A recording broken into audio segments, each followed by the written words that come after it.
waits to curse your ways? Have you seen in his eyes in the sunset? Have you wondered if he's laughing when he plays? Asterisk. Kansas, the devil game. This is a set of instructions for how to speak with the devil, which, as those of you with any sort of brains at all might note, is a patently moronic proposition on the face of it, one likely to culminate in any number of thoroughly unpleasant fates. Honestly, it would probably be smarter to publish your credit card number on Facebook, or take up a career in crocodile wrestling. But then, that isn't going to stop you, is it? Not if you're sincerely interested, at least. Technically, if you do everything just right, there's a fair chance you'll walk away scot-free. And that seems to be reason enough for some people to decide that it's a good idea. Especially if you're the fate-tempting, thrill-seeking, scare-junkie type, or the desperate type. Which brings me to a point of clarification I ought to make. This is not a manual for making any kind of Faustian bargain. You know, the whole sell your soul type of deal. Although if you happen to bring it up in conversation, he certainly wouldn't be one to refuse. Following through with such a foolhardy bargain, however, would necessitate removing some of the protections which you will put in place for your conversation, and I don't think I need to spell out for you why that would be a bad idea. If you're really mathematically impaired enough to want to trade something that will last an infinite number of years for something that might last about 90, tops, there are plenty of other rituals out there for you to follow. This one, if performed correctly, should only allow the two of you to talk. This, perhaps, begs the question of why exactly you would want to speak with the devil in the first place. Maybe some of you just like the idea of making small talk with extremely dangerous occult entities. But for the sake of the human race, I hope most of you aren't quite that stupid. Short answer is, he knows things. Things that some of you may have a deep, vested interest in finding out. I mean, he's not omniscient or anything. Much as he might like to pretend otherwise, he's not God. But he's definitely got a supernatural advantage over the kind of knowledge any human would be able to obtain. For example, he probably wouldn't be able to predict when the next world war will happen or tell you the cure for cancer. But he could very well be able to predict the winning numbers of tomorrow's $500 million Powerball drawing, or tell you what deadly, undiagnosed condition might be afflicting one of your loved ones. Of course, the Prince of Darkness doesn't just go around giving out winning lottery numbers to anybody who asks, and trusting any sort of information obtained from a being commonly described as the father of all lies is liable to land you in a worse situation than you were in when you started. However, if you're really dead set on finding something out, and you've exhausted all other options, there is a way to try to get accurate information out of the guy. You see, like so many of the more urbane villains in popular culture, the devil has a bit of a penchant for games and gambling. Of course, the reason he likes them so much is that he almost always wins.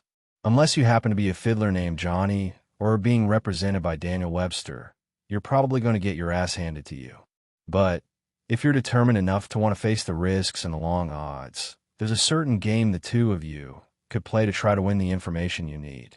First things first, though, we'll start off with a description of the summoning process, then get into the rules of the game, some tips for how to play, and finally, of course, the inevitable litany of arcane shit that might go horribly wrong. In order to contact your conversational partner, you'll need to go to a church at midnight.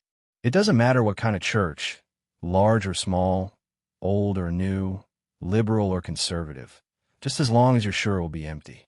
The last thing you want is for some preacher to walk in on you while you're in the middle of this, for the sake of the preacher's well-being, as much as your own. The process will probably work best if you try it on a new moon, or a full moon, or Friday the 13th, or Halloween. The actual day is less important than the psychological effect it has on you. As long as you don't try it on Christmas Eve or something stupid like that, you should be fine. The time is important, though. You don't have to start or end your ritual at exactly 12 o'clock, M. Greenwich Atomic Time, or anything. But as a general rule of thumb, you ought to show up a bit before midnight and have everything set up by no later than 10 or 15 after. Show up a lot before midnight if you don't know how you're going to get in.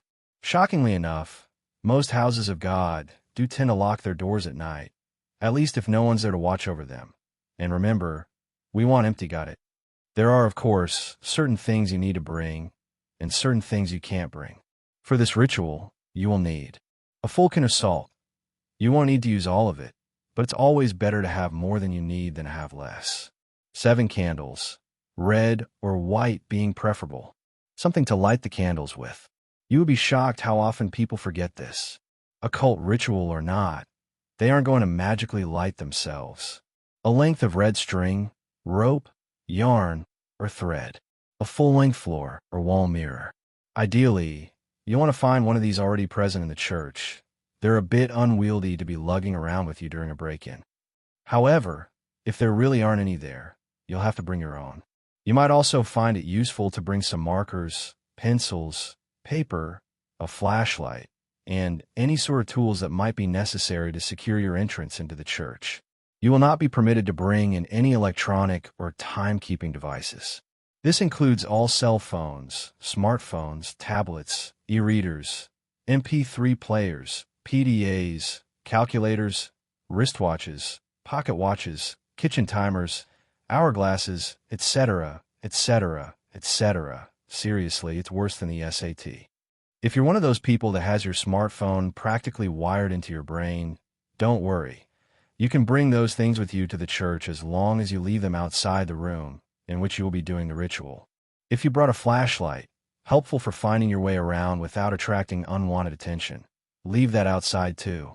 Also, don't bring in any sort of religious paraphernalia to protect you, especially if it pertains to the Abrahamic religions. And yes, if those goth white black cross earrings you're wearing are hanging right side up, they count. If you have any kind of holy symbols like that with you, the devil will simply refuse to show up. Don't worry, you're not going in totally unprotected. In fact, most of the supplies with you are not for any sort of devil summoning ritual, but for your own protection, old superstitions, and folk magic remedies to guard oneself from evil. From what I know of it, the effect's mostly based on the power of belief, so there are probably numerous other objects, artifacts, and procedures that would work just as well. If you'd like to risk being left helpless at the mercy of the devil in order to test that theory, feel free to experiment. However, for anyone without a psychotic death wish, I'd recommend sticking to the ritual as follows. Once you're sure you have all the right supplies with you, make your way into the church and find some place to set up. It can be anywhere from the main sanctuary where services are held, to a Sunday school classroom, to a walk-in supply closet, as long as you have a sufficient amount of open floor space and are certain not to be disturbed. Set up your mirror first. This is where the devil will appear when you summon him. As such, you mustn't complete the summoning until you've laid down certain ward around it. First, surround the mirror with an unbroken circle of salt. If the mirror is hanging on a wall or door, lay down a semicircle around it instead, making sure that the salt touches the wall at both ends. Then, wrap your red string around the mirror several times. The color red, especially red string, is symbolic of protection in the folklore of many cultures and religions. This is also why red candles are a good idea. Speaking of the candles, set them up around the outside of your circle or semicircle of salt, spaced at relatively even intervals. No, you do not have to get out measuring tape and make it exactly perfect, but do at least try to make it look as though it was set up by someone old enough to be trusted with matches. Light the candles in a clockwise fashion, being careful not to disturb the salt. If you break the circle, you'll have to start all over again. Once all of the candles are lit and burning strongly, your protective wards are complete. You are now ready to proceed to the actual summoning.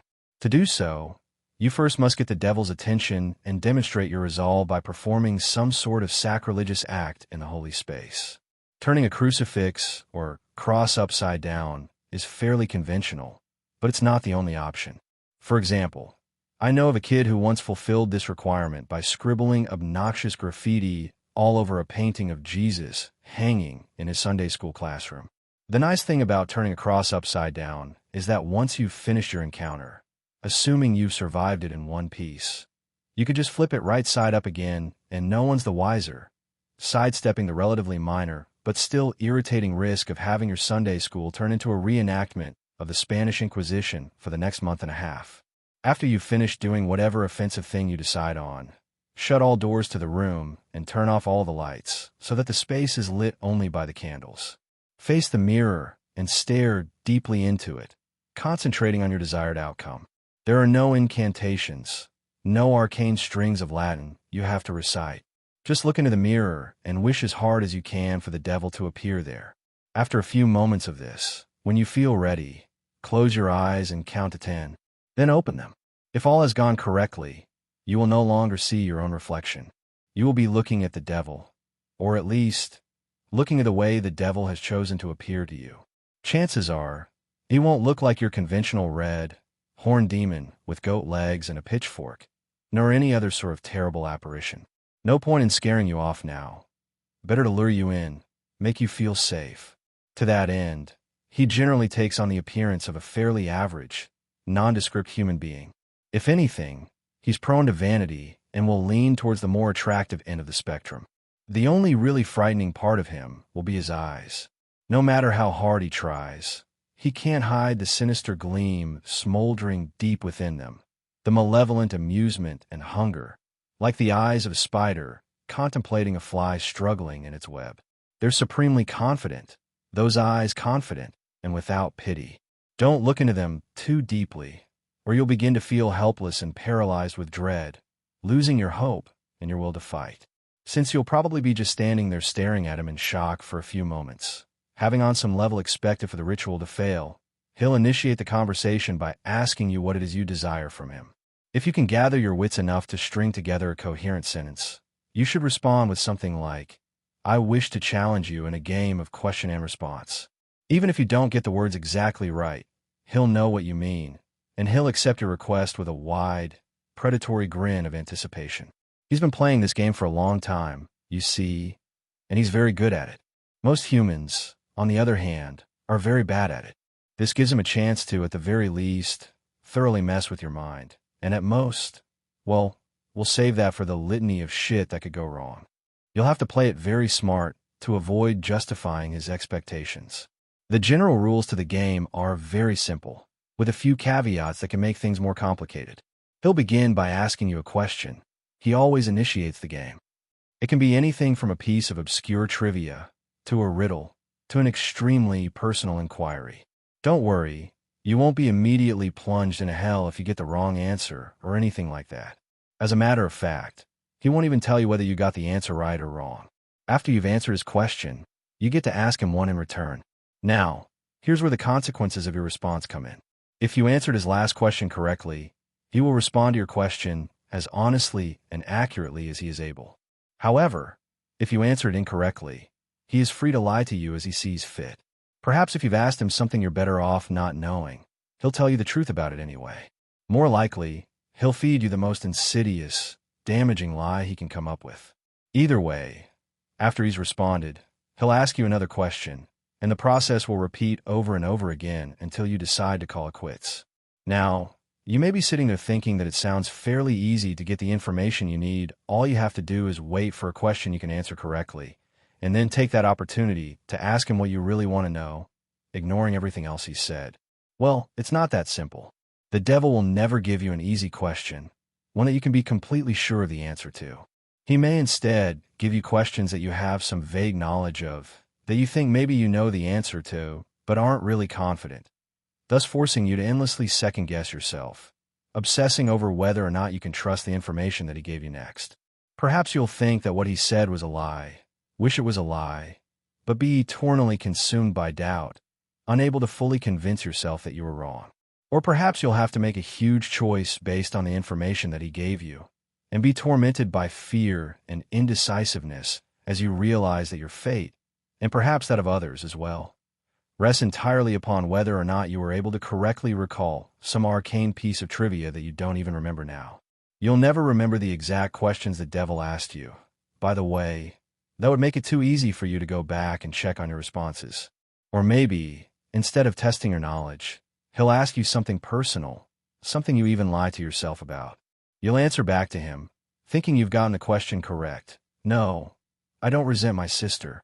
Yes, I would turn the money into the police. But he'll know better.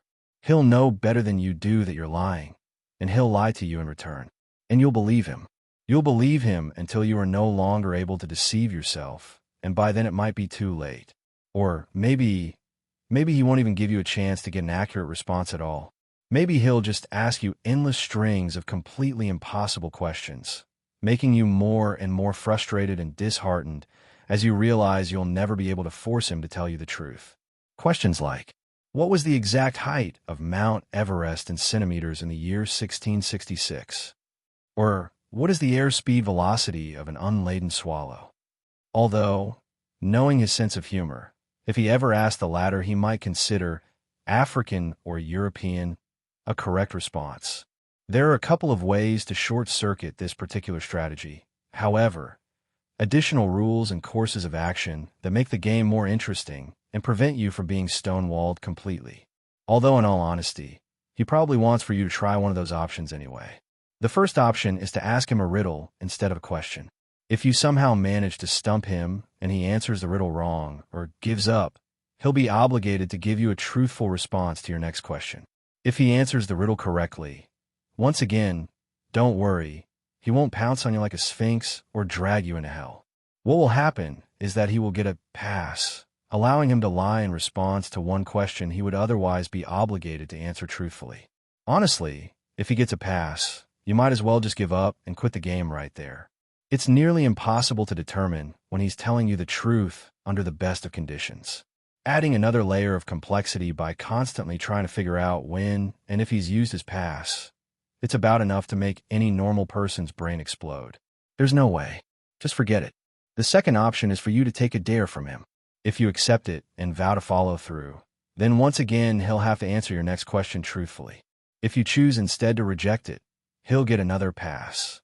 Now, before you freak out and reject that whole idea completely, you should know that he won't ask you to do anything overly dramatic or unspeakably evil, like blow up a hospital or murder somebody. As a rule of thumb, most dares won't involve direct loss of life or any major felonies. However, they certainly won't be easy. Inflicting severe pain on yourself, doing something that terrifies the shit out of you, cutting off a treasure relationship, publicly humiliating yourself or someone you love, all of these things and more, things you might not even be able to imagine, are completely on the table. If you're willing to go that far, to put yourself in that kind of position, you'll get your answer. However, if he manages to come up with the one thing you know you simply can't or won't do, well, then once again you might as well just quit. One last thing, don't think you could just tell him you're going to do something and then not do it. If you accept a dare and then don't follow through with it, well, let's just say there will be consequences. Just suck it up and keep your promise, no matter what it was. Trust me, you're better off that way. Finally, when you've either gotten the information you wanted or given up on it completely, you may end the ritual by simply thanking the devil for accepting your request, bowing politely at the waist, and bidding him farewell. The surface of the mirror will seem to swim and flicker for a moment, and then you will be looking at your own reflection again. Only when you're absolutely certain that you're looking into your own two eyes again, may you turn away from the mirror, flick the lights back on, and begin dismantling your protections. Now, and this is important, even if you haven't gotten the information that you wanted, you must end the ritual in this manner before 66 minutes have elapsed. Well, I suppose that technically you have 66 minutes and 6 seconds, subtle, right? But if you're seriously going to try to cut it that close without any kind of timekeeping device, you're probably screwed anyway. I cannot emphasize enough how important it is that you keep to this time limit. I'll save the reason behind that for the end, but don't skip ahead. I've still got a few important tips on how to play. 1. Be very careful what sort of personal information you give out. Try not to talk about yourself, especially your emotions and problems, any more than absolutely necessary. This guy knows human psychology like the back of his hand, and he will get inside of your head. It's like talking to Hannibal Lecter. Give him enough to work with, and even if you don't believe a single word he says, he will still find ways to fuck with your mind like nobody's business. If anything he asks makes you even remotely uncomfortable, do not hesitate to lie through your teeth. There will be plenty of other questions. 2. On a similar note, try to keep the game on track and moving briskly. Unstructured interactions of any kind are to be avoided. Chances are that at some point he will try to draw you off on a tangent, discussing something that fascinates you, analyzing a response you've given him, or finding some other excuse to speak at length without moving the game forward. This is not only a waste of valuable time, but also another excellent opportunity to mess with your mind. 3. If you choose to give him a riddle, use one you've made up yourself. If your riddle has ever been written down anywhere at all, from the pages of The Hobbit to some long-lost tome of ancient magic, he will already know the answer.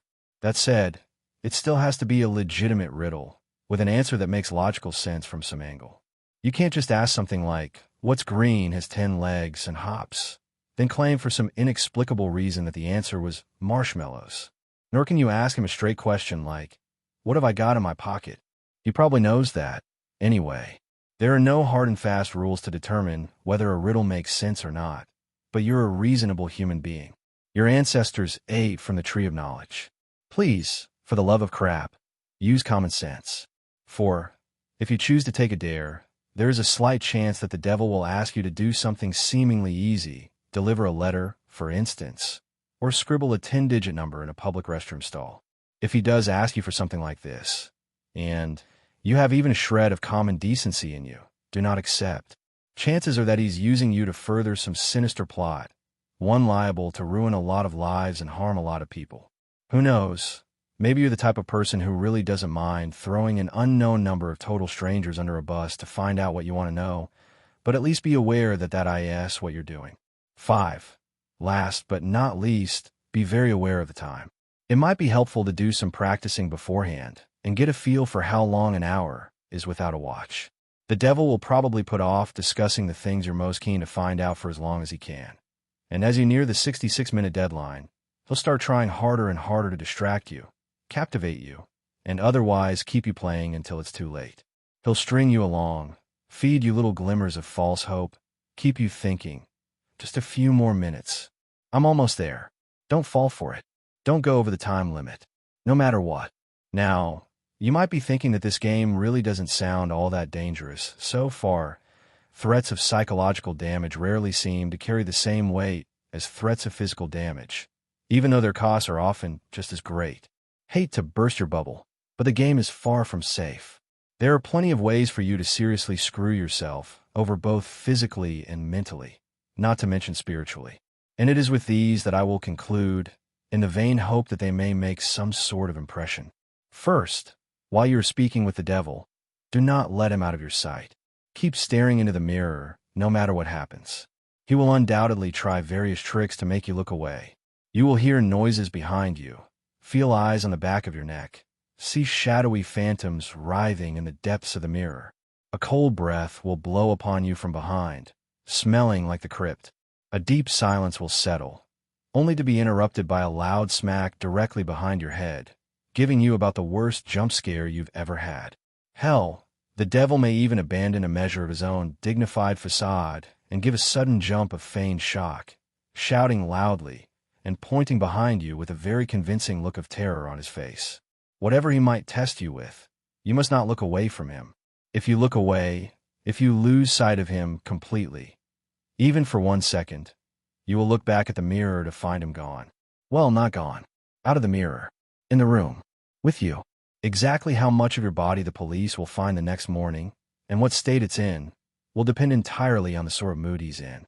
The same thing goes if you break any of the protections you laid down before beginning the ritual, interrupting the circle of salt, letting the red string unwind, knocking over a candle, or letting one go out. Any of these things will free him from the mirror, and then, well, you're all a bunch of creative horror junkies. I'm sure you can fill in the blanks. On a different topic, you may reach a point in the game, probably after a long series of maddeningly impossible questions, where the devil asks you the deceptively simple question, "What is your full name?" You must not give it to him. Names can be things of great power. Although the devil will, of course, already know your name, telling it to him yourself is akin to inviting a vampire into your home. Your name is deeply synonymous with your own inner self. Thus, giving him your name is powerfully symbolic of giving him yourself. If you are foolish enough to make this mistake, all of your protections will be for naught, and he will seize upon your unwitting offer with malicious glee, stealing away your soul and dragging it back with him into hell. At least this way the police will find a complete, identifiable body. As a matter of fact, your vacant shell will be totally unblemished, seemingly having dropped dead of sheer terror. Last, but certainly not least, there's the matter of what happens if you go over the time limit. This is arguably the worst thing you can do. You won't think so at first. The devil will give you no indication that you have in fact exceeded the time limit, and you will conclude the ritual as if nothing had gone wrong. Perhaps, as the devil's image in the mirror trembles and gives way, you'll see a particularly nasty, triumphant smirk flash across his face, but this will be easily dismissed as your imagination. You'll turn the lights back on, gather your belongings, and go to leave the room. But when you open the door, you will see nothing. That's right, nothing. Just a flat, white void extending infinitely in all directions. Only the room which was reflected in the mirror will now exist. Incidentally, if you turn back around to face the mirror again, you may catch a last glimpse of your own reflection.